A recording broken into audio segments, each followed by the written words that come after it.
She's just coming to judge me. We all have that one friend, right? Okay, and 3, 2, 1. I'm going to She's go just away coming now. to judge me.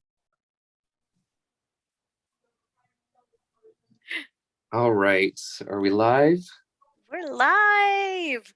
All right, so since I'm using my phone, let me know if I get any weird feedback coming in. But yeah, hello everybody. Welcome to another hot dish. My name is JD. I'm a member of the board and artistic committee of No Divide KC. I am joined by our vice president, Tanith, and my good friend, our special guest, Danny Morgan. Yay! So excited to have you here, Danny. I'm excited and nervous to be here. Oh, I'm really glad. we're pretty chill here, so it's nice lukewarm water, not too hot, not too cold. Good. All right, so our topic today is consensual non-monogamy. So non-monogamy, not monogamy, meaning being open to or being in situations in which you have more than one intimate partner at a time. So we are three non-monogamous people here to talk about that. Where would we like to start, friends? We'll just start wherever. Maybe we should start with definitions for those who are watching who might not be participating in this quote unquote non-traditional way of loving. Maybe we could start there, like what is polyamory, what is non-monogamy, what is relationship anarchy, and go from there, because while they're all related, I think sometimes they're a little bit different in just subtle ways. So let's start with polyamory. What is polyamory? Like, I feel like I'm in a classroom. I need a PowerPoint to go with it, right? Yeah, we should have done that. Drat, missed opportunity. Does anyone have a good definition of that? I think the simplest one I've heard is many loves, and that's what I usually go for. It's just many people that you love and form close relationships with. It can be varying degrees. And then non-monogamy, which is similar. I don't know, the way I personally describe non-monogamy is that you're not performing monogamy. So you're not having just one person at a time with different lengths of relationships or depths of relationships. It's a little bit more like open. So I myself, I am a solo non-monogamous. So I date solo from all my other partners, and I don't like my partners to connect because I'm selfish in that way. But with I think with polyamory, it's more community based, more everybody shares, everybody loves, whereas like non-monogamy is more just like an individual dating multiple people at the same time. Does that sound about right? Did I think that muck it up? Throw some mud on there? I don't think so. I think that's one way of approaching it. Another way I've thought about non-monogamy as its own definition is like it can be referred to romance, or it can refer to sex and sexuality. So you can be romantically monogamous but sexually non-monogamous. So non-monogamy in my that you are somebody who has casual sex with multiple people, and that's a form of non-monogamy. I think sometimes polyamory, sometimes we also use the term solo polyamory. I know you said polyamory is usually where things are kind of connected. And I think it's one style of polyamory, but I've also heard the term solo polyamory to describe kind of what you do, Tanith, and that's kind of what I do as well, where you're just kind of on your own and you have multiple different relationships that aren't connected to each other necessarily. So it's different ways of approaching it, and the terms overlap. So yeah. And I guess it's kind of like where some of the confusion, like from an outside perspective, because like it's just so subtle in the way that these things are different, even though like you know, as people who practice it, like we have our own personal style that goes in with this, whereas like outside perspective is generalizing like what a polyamorous relationship would look like or a non-monogamous relationship. And then of course you have relationship anarchy, which as the name suggests, you just remove all hierarchies, all labels. It's just full consenting people participating in multiple relationships with one another, and deciding through communication like what it is, as opposed to just having a label determine the nature of the relationship. So it's it's kind of like a little bit of like abolishing like heteronormative compulsory monogamy like from the base, and just kind of here it is. No labels, let's go, sort of thing. Mm. I think that's one that I feel like I don't understand quite exactly what it means, because I feel like I've met a lot of people who say that they are relationship anarchists, and they all seem to have different ideas of what that is. My girlfriend actually was one who told me she was a relationship anarchist, but she called me her girlfriend before I even knew I was her girlfriend. Like she's one that the labels are there. That's what she wants that. So I'm not sure that I completely understand that one, what it is. Yeah, I think the main thing is the lack of hierarchy, since that's the literal definition of anarchy. So a relationship anarchist might use labels to describe certain relationships, especially if they're terms of endearment as well, like girlfriend or boyfriend. But a relationship anarchist wouldn't have like a primary partner and secondary partners, or at least they wouldn't use that type of language probably. Okay, I think that makes sense. yeah, that's at least how kind of my relationship anarchy is. I'm still kind of exploring and thinking about this and reevaluating how this looks for me. But most of all, I don't want to label my partners as primary or secondary. I like to Right. treat each relationship as its own individual thing that's meaningful in its own way, if that makes sense. Yeah, yeah. And see, I think I'm kind of in that reevaluation phase too, because I identified as that until I started dating somebody who I feel like didn't quite see it the same way. So I'm just kind of looking at things and making sure things still fit. And I think I'm similar to you in that way. Mm. Yeah, I'm the same way, JD. Like, I view each and every single relationship that I have, platonic or romantic or sexual, as its own individual thing. Not one person is more important than another. Each relationship is valuable and brings something special into my life, no matter how short or how long, or, you know, if it's a fling or if it's a long-term committed sort of thing. I have several what I call what is called queer platonic relationships, or QPR as they call it, which are my favorite relationships. But two people recently were like, "Oh, we're boyfriends, aren't we?" I was like, "Yeah." Yeah, we've been boyfriends for a while, but I wasn't going to say anything because you weren't ready for it yet, sort of thing. So that's always kind of fun too, especially when you remove the hierarchy and the labels. It just kind of has this like natural settle, like a little bit of settling into a relationship together. Yeah. Yeah. Can you talk a little bit more about what a queer platonic relationship is and what that means for you? Yeah. So a queer platonic relationship is in the name.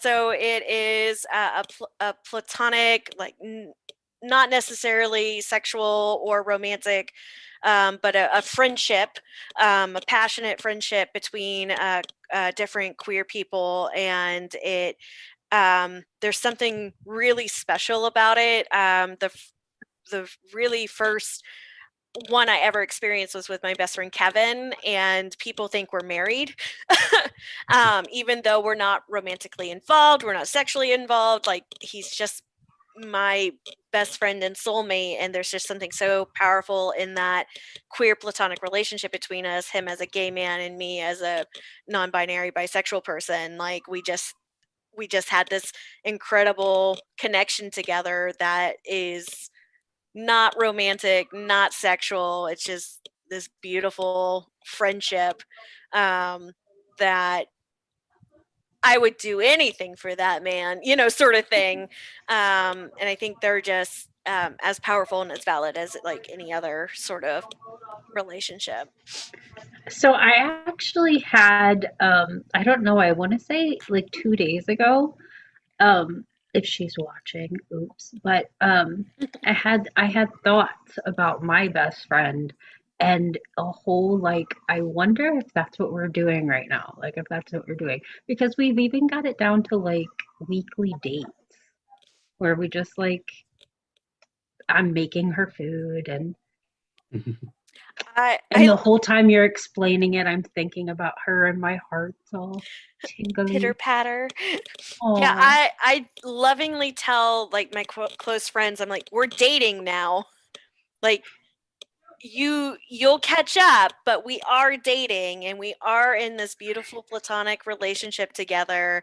And I've had several friends over the years. I've had a husband, a boyfriend, a girlfriend, a mistress, a wife, like and I never picked these names. All my friends were like, no, I'm this to you. I was like, I love this. This is so incredible. And it's so nice. Like it gives me the warm fuzzies. In fact, one of my boyfriends and I were going to Powell Garden this Sunday. Like we're going to go on a date to see pretty flowers and plants. I'm so excited. Very spring, much allergy. Yep. I feel like this might be an interesting time to talk about something we call compersion, because when Danny was talking, I also know the person she's talking about and I'm friends with them. So it's a mutual friend. And so when you were talking about them and like how you're getting together very frequently, I felt compersion. And compersion, for people who are watching may not know, is sort of like the inverse of jealousy. So with jealousy, you have a fear of losing or being abandoned by a person because somebody else is involved with them, or somebody else is attracted to them, or they're attracted to somebody else, or they're getting intimacy from somebody else. Whereas compersion is when you feel happiness and joy at somebody else, at your intimate partner or your friend, getting joy from somebody else, getting intimacy from somebody else. And I feel like that's something that a lot of polyamorous people try to cultivate in their lives, because we're taught jealousy by intending to use this term earlier, compulsory monogamy, which is just the way that monogamy is taught in our culture as the way things are, the way you have to do things. And we're taught that as a part of monogamy, that jealousy is a normal and healthy part of it. Of course, jealousy is an emotion that can come up, and emotions happen, and we have to give ourselves permission to feel the emotion before we can figure out how to reason with it or put it in context or respond to it. But I think that the idea that jealousy is a healthy thing needs to be challenged, because it kind of can influence us to, first of all, feel very insecure. It reduces our self-esteem, and it makes us more likely to be controlling of other people. How do we feel about the idea of jealousy or the idea of control in relationships? Normal, like it happens. Mhm. But like you said, it's something that you have to address. I think the only times I've ever felt jealous, it was my own insecurities. It wasn't things that other people were doing that were, like mean to me or something that they were doing wrong to me. It was my own, like you said, fear of abandonment, my own insecurities to work through. So I think that's how I feel about that. Jealousy should be, you deal with it. Yeah, I'm kind of on that page too. 'Cause like I've been going to therapy and learning some things. And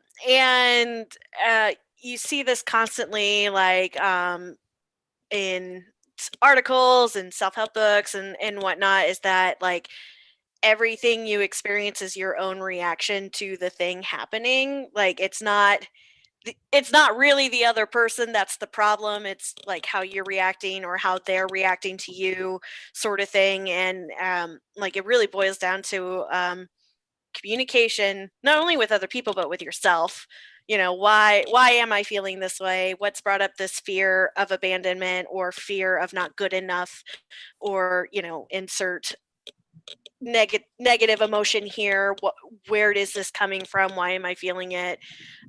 Sort of thing. And then you know, if it's kind of one of those nagging ones, then I usually talk with my partners and I'm like, hey, I'm experiencing this feeling. I'm not entirely sure where it's coming from, just due to how my brain is wired and, you know, what I've been taught growing up and what I'm learning and unlearning. Let's have a conversation about it and see if we can establish some clear boundaries that we can be reinforced, but also so we know where we each other stand in this. Because sometimes people just don't even realize that what they're doing is even spurring jealousy in you.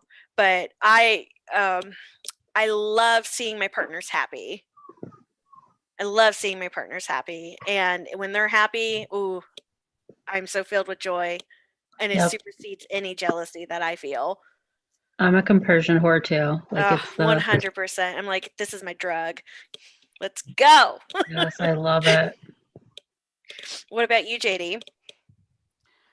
I feel like I've always felt at odds with compulsory monogamy before I knew how to label that as compulsory monogamy, because I just don't feel a lot of jealousy. I don't tend to feel a lot of need to control people. I feel like if somebody decides they don't want to be in a relationship with me anymore, I might be sad, I might be disappointed, might feel anger, but I don't feel any need to hold on to them. I sort of just feel like, okay, I'm ready to let you go then. If you don't want to be a part of this anymore, I don't feel that impulse to control. However, I do experience fear of abandonment. And so often my anxieties will come up and I will worry that I've upset somebody. So when I get really close to somebody, if I feel like there's any sort of dissonance or tension, if I feel like I've caused upset, or if they do something that conflicts with my own values, then I start to go into like this existential tailspin about it. And I start to worry. And then sometimes the past has led me to be the one to abandon. So to avoid being abandoned, I abandon first, basically. Mm-hmm. Yeah.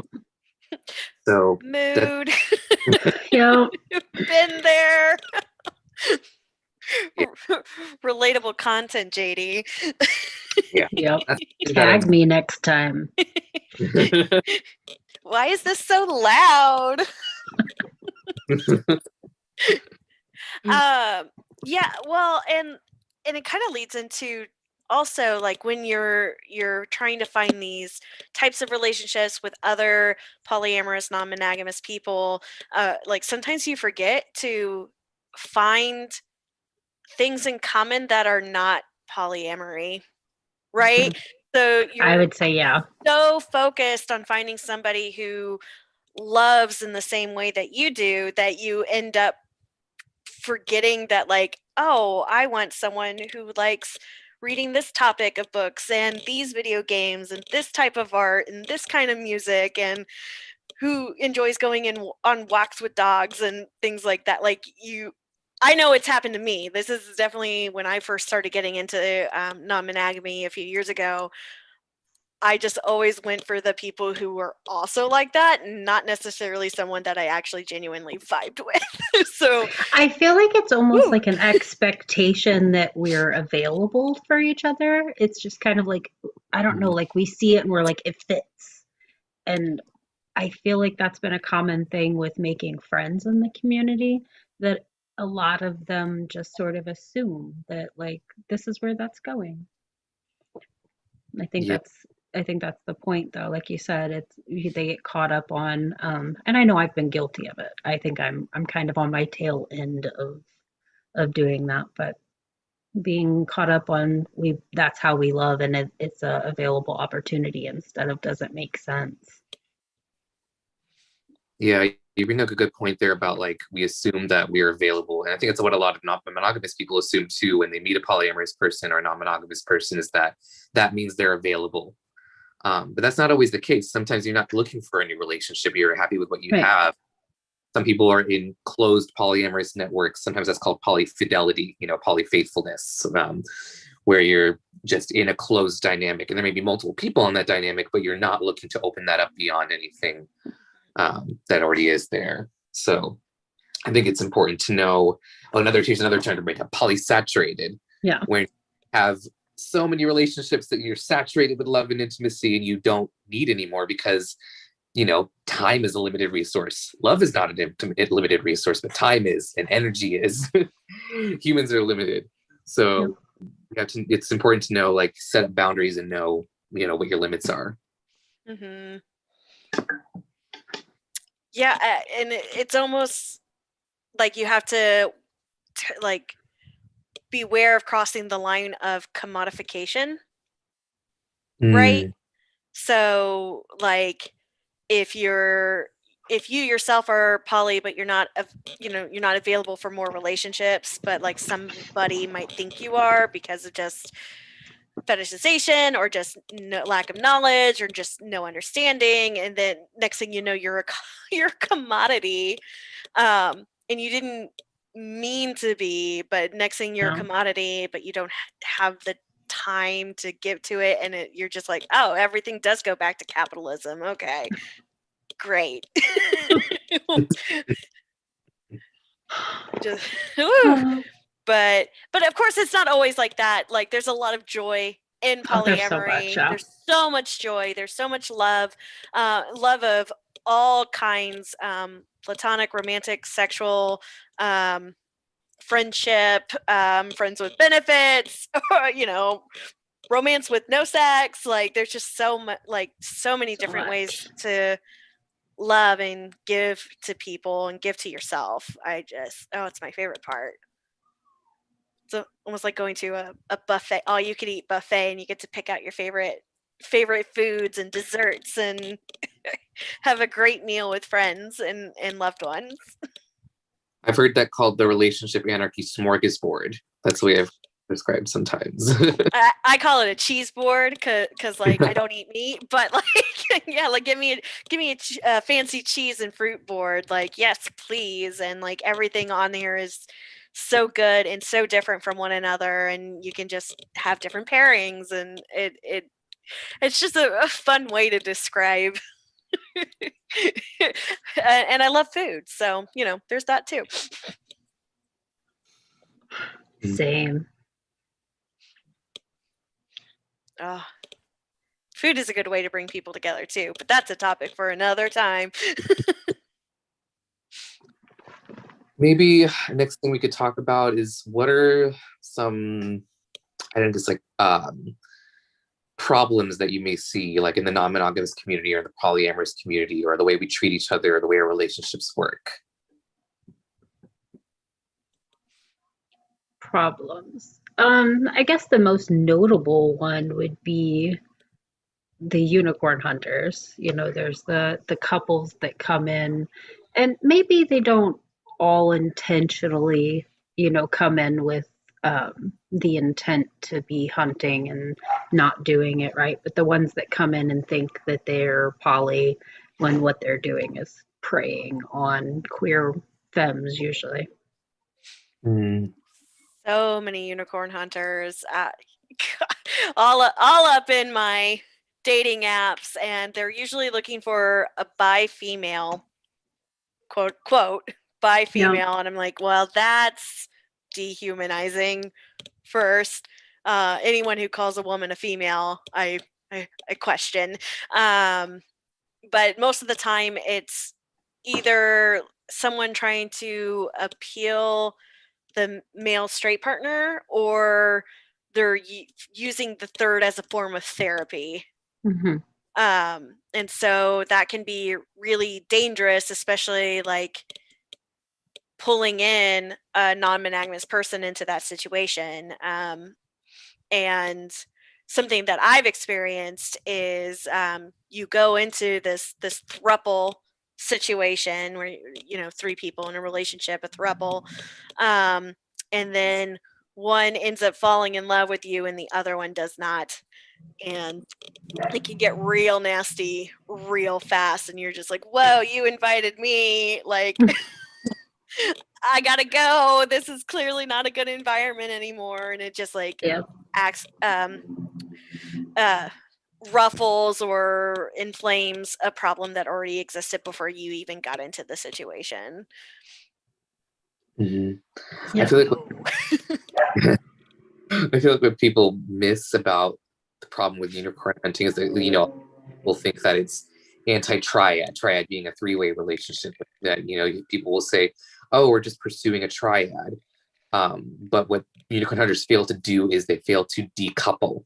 You can't approach somebody, a single person, as a couple and expect them to date both of you, and because that's a power imbalance. Mm-hmm. And the existing relationship between the couple ends up preceding the needs and the, and I guess I could say rights of the third person. I feel like a more ethical way to do that is to decouple yourselves and like, you know, have your own separate interactions one-on-one, Exactly. Yeah. and then, you know, accept whatever results, because it might be that one of those connections work and the other one doesn't. So then you end up with something that looks more like a V, where there's one person who was in the existing couple who is also in a relationship with this third person, but then this part of the triangle didn't work out. And you can't be mad about that, because that's just, you can't force somebody to be in a type of relationship dynamic they don't want to be in. Right. I mean, it's like dating, like if you were dating monogamously, like you might not vibe with this one person in the couple, right? So you're like, I like this person, but this person and we don't have a lot in common. Maybe we could be friends, but I don't know if I want to pursue something sexually or romantically with them, sort of thing. But that comes up in monogamous relationships too. Like I wouldn't imagine that you would try to force a relationship where there is no vibing happening on any account. Mm-hmm. But I guess that could go into And like, oh, sorry, go Danny. I was just going to say that that's kind of like the point of it, where it is dehumanizing, because they're expecting this third person to not have wants, desires, preferences, whatever. They just want to fill, you know, make her a peg in this hole for them. There's no Mhm. care about, you know, if she will vibe with both of them.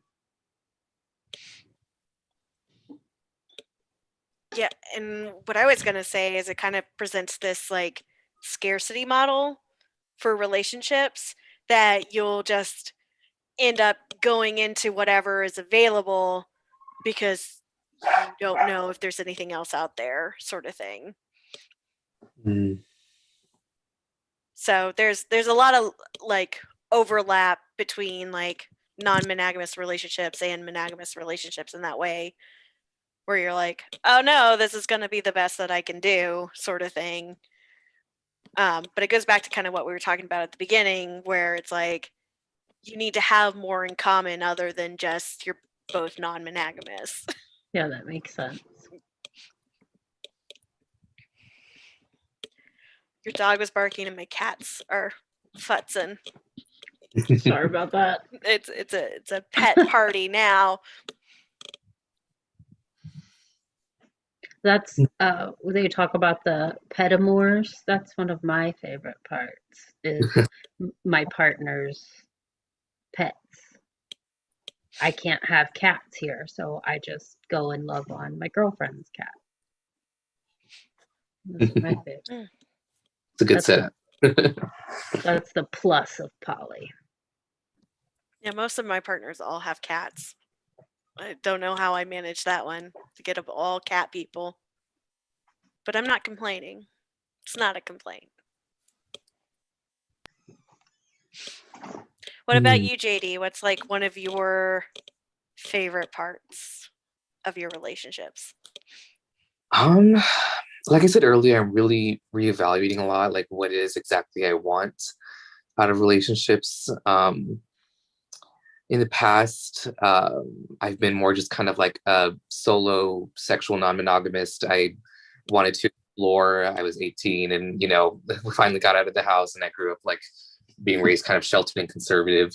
So I was exploring things with different people, trying different things out, going to different events, and had a lot of sex, just to put it bluntly. And now I've like really slowed down and kind of reevaluated what it is exactly I want out of relationships and what it is I want out of sex.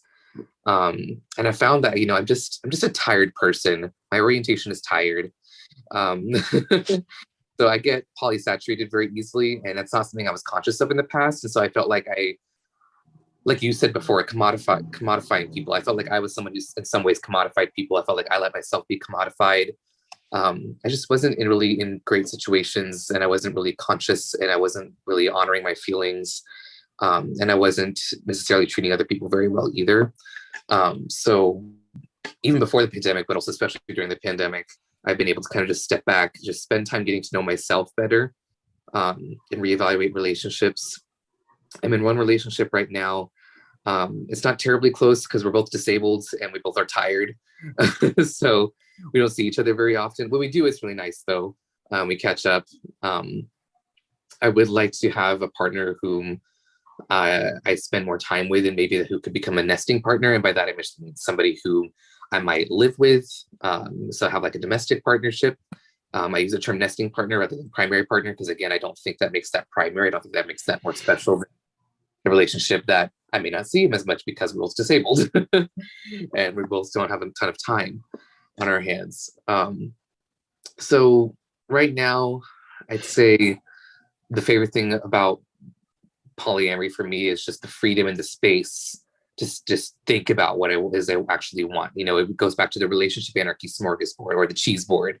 Mhm. Like I had all these different options, and it can be a little overwhelming.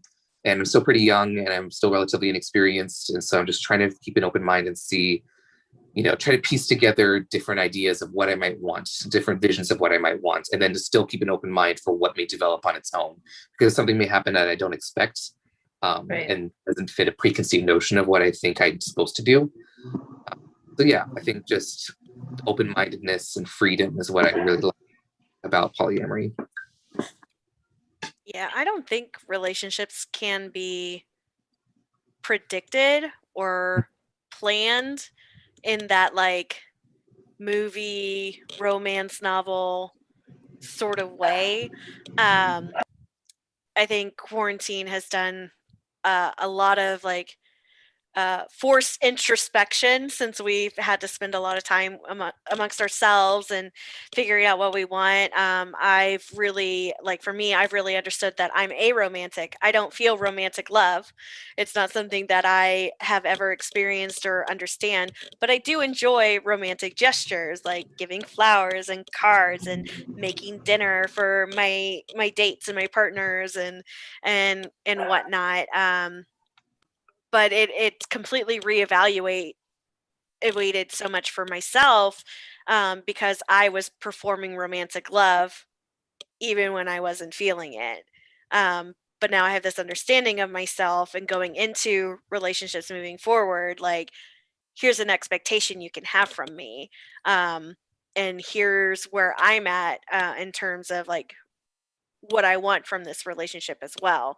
Because I'm not opposed to long-term partnerships, but friendship for me is the ultimate form of love. And if you need something further than that, I will not be able to give that to you, sort of thing. And having that conversation with people, and goes back to that queer platonic relationship that we talked about. Like, to me, that's like the ultimate ultimate form of love, and that's where I'm most happy in those kind of relationships, because we're not performing monogamy, and we're not performing heteronormativity, and so there's not this expectation of us, of different genders and different gender expressions, to perform in a certain way because society expects us to.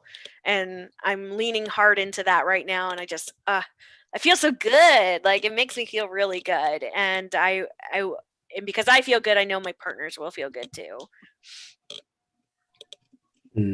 Yeah, I've gone through a lot of questioning over the past, I think, like 3 years about whether I might be on the aromantic spectrum, because it's really hard for me to decipher where the line is between not feeling romantic feelings and just not jiving with the way romance is taught by compulsory monogamy, and trying to disentangle what romance might look like for me without compulsory monogamy and all of its standards, because that's intersectional. That goes into heteronormativity, that goes to cis normativity and all of that. And it teaches this very specific way of how you have to do romance, especially that involves jealousy and control. And like I said, that's just not something that I vibe with. I wouldn't say I never feel jealousy, but I just don't tend to have that impulse to control. So it's been weird for me. Well, not weird, actually, it's been good for me kind of to explore relationship anarchy, because then the labels matter less. I might still use the labels some, but for me, there's not much of a divide between platonic and romantic attraction. So one word that I've seen for this is the word alterous, which means kind of an attraction that feels maybe a little bit platonic, feels maybe a little bit romantic, but isn't really either of those things. And I talked about this with my existing partner, who I mentioned, and I was just kind of had to like a sit down with him just to reevaluate her, and like, how do you feel about me? Basically, is what I asked, and I was like, I feel both platonic and romantic about you, because initially it actually started as a friends with benefits thing, and then it developed into something more. We just didn't really have like language to label it really. And so I was careful to not like force him to put a label on it, but I wanted to know like where I stood with him, I guess. And so he had the same feeling. He was like, I feel both platonic and romantic about you. And I was like, okay, I guess we're on the same page then. And I just want to keep doing what we're doing and see where it goes. And it doesn't necessarily need to be like, this is romance, or this is what romance has to be for me. It's just sort of, I don't know.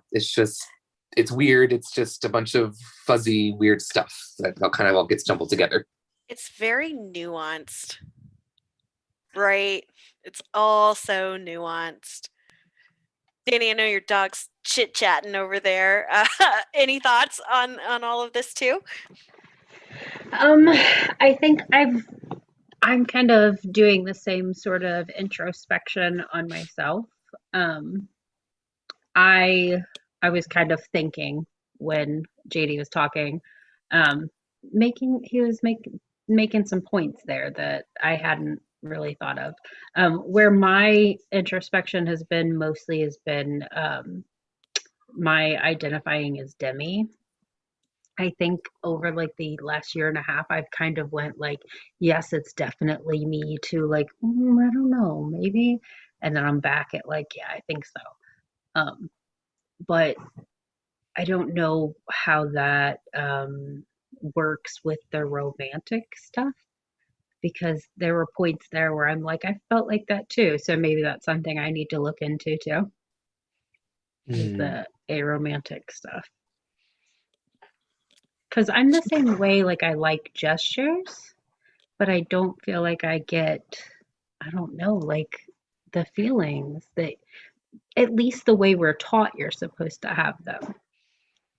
There's a lot of like looking into stuff to just, I think that's another perk of poly though, is like most of the people seem so open and willing to share information with you, so you do get to kind of look at yourself and learn about yourself through other people sharing how they've learned about themselves.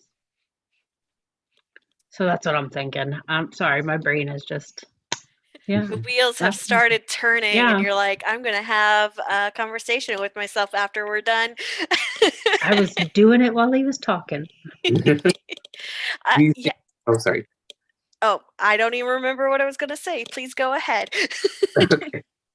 I was going to say, Danny, do you mind explaining for the audience what being Demi means for you? For me, Demi is, I very rarely experience sexual attraction without having a personal connection to somebody. So I guess it's called aesthetic attraction. I can say like I like the way this person looks, but it doesn't cause like a sexual, I don't have thoughts of I want to sleep with them. I don't have like tinglies unless I have some sort of connection there. I like who they are. I feel like I may be a little different from other people, because I can form crushes that can go right on that line of sexual feelings for like celebrities if they're a person that has a very public life and you know a little bit about them. I can form like those kind of crushes. But for me, it's that I don't casual sex, I can do it, but it's not the same as somebody who experiences that immediate sexual attraction to somebody. So I'm not as inclined to do it. But I don't know, I'm not the expert on Demi. That's just what I understand that I am, I guess. It reminds me of this comic. You know, it shows like a dog being like, "We'll play fetch, no throw, only fetch," but they turned it into no sex, only sexy. Exactly. Yeah, Like that's my best friend is coming to conclusions that he is on the asexual spectrum, which includes demisexual, right. and he's like, yeah, I like sexy things, but sex is weird. I was like, that's legit, man. I get it. I Sexy as an just, aesthetic. Mwah, so good. yes, exactly. Yes, Fishnets and leather, let's go. exactly. That's my, I want to be a sex symbol, but don't touch me, please. Oh, mood. I'd buy your content. I sell content. Hot damn, hook me up so I can give you some dollars. Yes, please. Let me build up that sex icon status. Let's go. Now we're getting into the realm of our previous episodes about sex and kink. We got to tie it all together. Connect it. All this It'll- positivity we got, right? Because oftentimes they overlap, right? Like polyamory overlaps with kink, overlaps with body positivity, overlaps with queerness, overlaps with sex or not sex for some folks, and it's just this beautiful interconnected Venn Great group of diagram people. Yep. of some sort. That was Big a old weird Venn pie. diagram. Delicious pie. So many pies to choose from. Or cake if you're into cake, which is my jam. Cake and cheese. Everyone's learning about my diet preferences today. You like cheesecake? I do like cheesecake, but it's technically a pie Oh, yummy. because it has a crust. That's true. A So real thick New York cheesecake. That's my dad thing. makes a really good New York cheesecake, but we haven't made it in a while. Mm. Fun. I had it for my birthday last year, my mom's cheesecake. So maybe I'll do that again. Good tradition. Well, sorry, did I cut you off? No, Okay. not at all. Hot dish lasts 45 minutes to an hour. We're about at the 45-minute mark. One thing I wanted to ask was, what would you say to somebody who is thinking that maybe they might be polyamorous or might be non-monogamous, or they might be wanting to explore what all of that might mean for them? What I did when I first started exploring is I was on Facebook at the time. I'm no longer on Facebook, so I know there's lots of groups out there, like finding community, I read The Ethical Slut, which is just a great introduction. It's not a know-how, but like it's talking about the ethics of polyamory and non-monogamy, which is a big thing because a lot of wires can get crossed, and so knowing how to move ethically through those relationships is really important. So that's where I started, because I didn't want to say I was poly and then just be a fuckboy working my way through a whole bunch of people and being like, it's fine, everyone has permission. you know what I mean? Like I didn't want to Right. confuse that nuance. So like learning about the ethics of poly helped me to dive into those types of relationships without like dehumanizing people for my own consumption. Right. And I think to piggyback off that, like you said, you did your own research, you read and you learned. I think that's number one. Do your own research and learn. Number two is be open to learning more. If somebody corrects you, you can go verify what they said, but don't act in offense. We're all learning, and I think that's been my biggest thing is just being open to being wrong, letting somebody correct you and learning the better ways to do things is important for doing this ethically.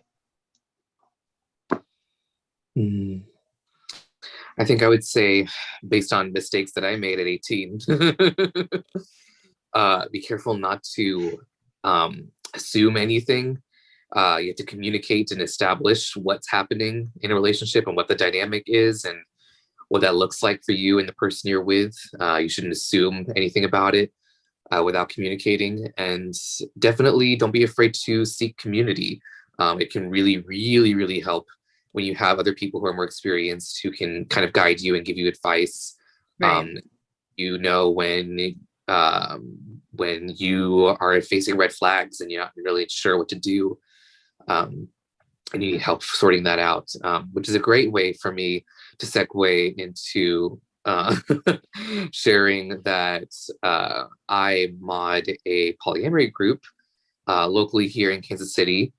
So if you're in the area, we try to keep it pretty broad because we know that there are a lot of places don't have like a solid polyamory community. So we do include out to like the Topeka area and all around the Kansas City area, both Missouri and Kansas sides. It is called Polyam Folks of KC, folks with an X. I will say we don't let everybody in, but that's because we try to keep it a very safe community. And Danny can speak to this too if she wants to, because she's also part of the group. And Tanith, I hope you might consider joining as well if you'd like.